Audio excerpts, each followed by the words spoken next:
Teman-teman, untuk murai batu yang volumenya tipis itu bisa kita maksimalkan ya, kita olah. Nah, itu untuk tema kali ini yang ingin kita angkat tentang murai kamu volumenya tipis. Bagaimana penanganannya agar bisa kerja maksimal dan tetap memperoleh juara atau prestasi. Sebelum kita masuk ke topik pembahasan yang intinya sedetail mungkin, perlu dipahami untuk melombakan burung murai batu tentang volume itu penting. Karena murai batu jika volumenya tertutup dan juri sampai susah untuk mengamati ya, yang dominan burung yang lain, maka murai batu kita juga kurang dipandang atau kurang dilihat, kurang diperhitungkan. Tugas kita sebagai pemilik itu memaksimalkan apa kemampuan dari burung murai batu kita agar tersampaikan saat dikonteskan itu bisa menjadi murai batu yang terbaik jika ingin memperoleh juara 1. Nah, apa yang harus kita lakukan ya ketika murai batu kita volumenya tipis? Nah, untuk mengetahui volumenya tipis tentu kita sudah mengenal karakter burung murai batu ya, yang kita rawat, yang kita rawat ya hari-harinya ya, kita urus ya, kita pelihara. Jika sudah ketahuan bahwa memang benar-benar burung murai batu itu memiliki suara yang tipis ya, tentu kita harus cepat-cepat ya, cepat-cepat bagaimana caranya agar murai batu itu tetap bisa bersaing. Yang pertama, tenaga. Tenaga jangan sampai berkurang ya, jangan sampai teledor sebagaimana saat kita memiliki murai batu dengan volume yang melengking, yang tinggi ya, yang tembus. Ini bisa mungkin bisalah kita indahkan untuk soal tenaga sedikit. Tapi kalau kita tahu murai batu kita volumenya tipis, maka kita harus cepat-cepat gerak. Untuk soal tenaga tidak boleh diganggu gugat. Tenaga murai batu bisa kita dapatkan ya dari penjemuran kerodong kalau kita tidak memiliki umbaran. Itu dia lebih faktor juga. Kalau ada umbar bisa diumbar ya, tanpa gebrak tentunya. Terus pengembunan, harus rajin pengembunan juga ya setelah subuh. Untuk pengembunan juga harus waspada dan hati-hati. Jangan sampai kita dengan keinginan hati, niat baik, ingin membuat burung murai batu kita jauh lebih baik, tapi kita meninggalkan larangan-larangan saat pengembunan. Lihat konten saya, sudah ada ya tentang metode pengembunan. Itu dari tenaga. Terus masteran. Pemasteran juga sangat penting untuk murai batu yang suaranya tipis.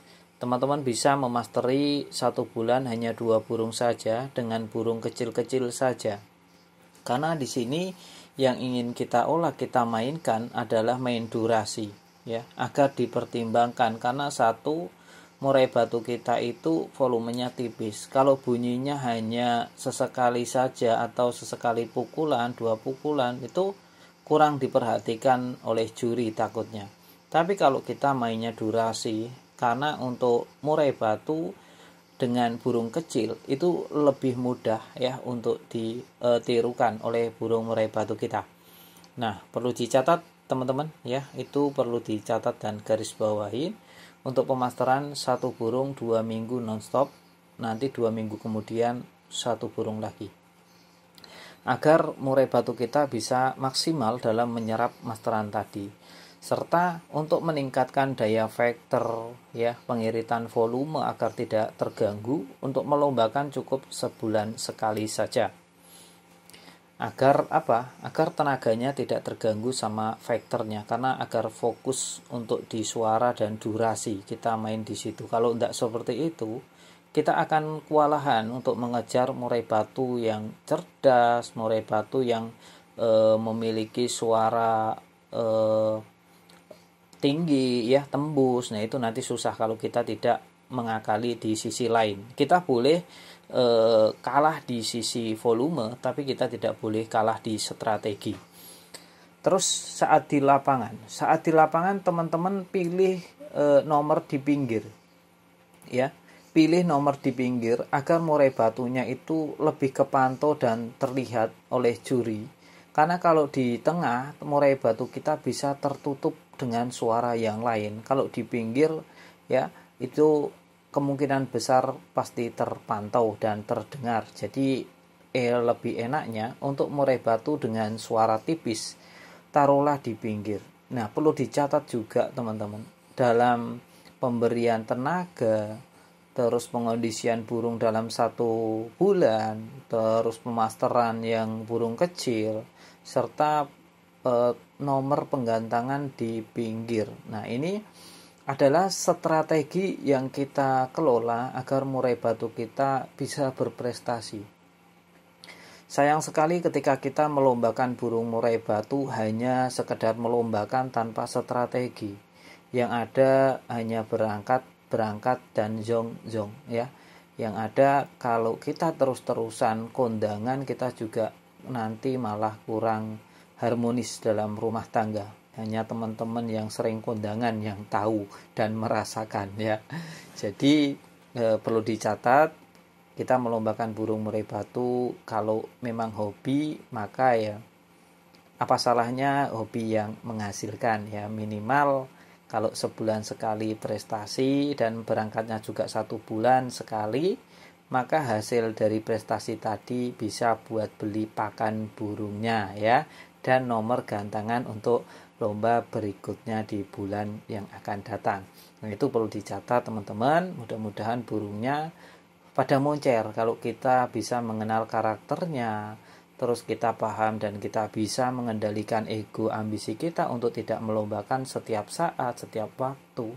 Karena pada dasarnya murai batu adalah hewan yang butuh istirahat, butuh pengondisian, butuh recovery juga, ya. Terima kasih yang sudah subscribe untuk teman-teman, ya. Untuk yang lain yang belum subscribe, silahkan subscribe terlebih dahulu. Nanti kita bahas tentang murai batu di lapangan pada lain kesempatan yang akan datang. Atau teman-teman bisa lihat, ya, di channel ini banyak banget konten-konten tentang bahayanya murai batu rusak, ya. Bagaimana pengondisian, bagaimana pola perawatannya, ya, agar murai batu kita bisa neken, bisa bongkar materi, ya, hingga pada akhirnya agar murai batu kita memiliki mental yang bagus, memiliki penguasa wilayah atau teritorial yang sangat memuaskan. Karena saat lomba yang diadu itu adalah mental yang disupport dengan tenaga. Terima kasih sampai sejauh ini. Kita masuk ke penutup. Perlu dicatat teman-teman sebelum kita mengakhiri video ini, bahwa video ini sebenarnya ditujukan untuk mereka agar lebih waspada untuk menjaga murai batunya. Tapi kembali lagi ke teman-teman semuanya, mau dijalankan silakan, enggak juga enggak apa-apa. Yang jelas saya cuma berpesan murai batunya dijaga baik-baik, jangan sampai rusak, ya. Dan perlu dicatat juga, setiap murai memang memiliki karakter yang berbeda-beda. Jadi setiap perawatan tidak perlu diperdebatkan antara satu dengan yang lainnya. Kalau cocok dijalankan, nggak cocok ditinggalkan. Jangan cuma sekedar membaca judul saja, ya. Pahami isinya, tonton dari awal sampai detik ini.